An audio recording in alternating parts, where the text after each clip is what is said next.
காமராஜருக்கு அடுத்து ஒருத்தர் மறுபிறவி எடுத்திருக்காருன்னு சொன்னா உங்களால நம்ப முடியுமா? சோ சாப்பாடு விஷயத்துல அவர் அடிச்சுக்க ஆளே கிடையாது. நான் ஏன் சொல்றேன்னா, இந்த வீடியோவை ஃபுல்லா சேவ் பண்ணிட்டு நீங்க ஒரே ஒரு ஃபாலோ மட்டும் எனக்காக பண்ணிக்கோங்க.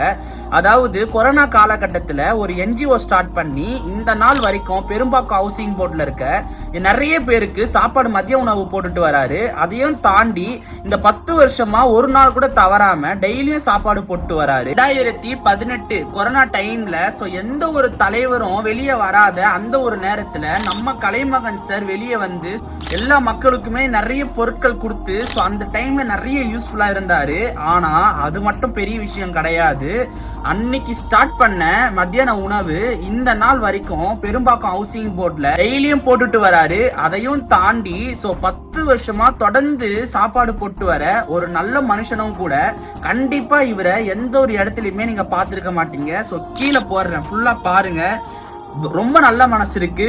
ஒருவேளை இவரு 10 வருஷம் சாப்பாடு போட்டது உங்களுக்கு ரொம்ப பிடிச்சிருந்துச்சுன்னா உடனே ஃபாலோ பண்ணிட்டு அவரை பத்தி நான் நிறைய விஷயம் பேச போறேன். கமெண்ட்ல சொல்லுங்க.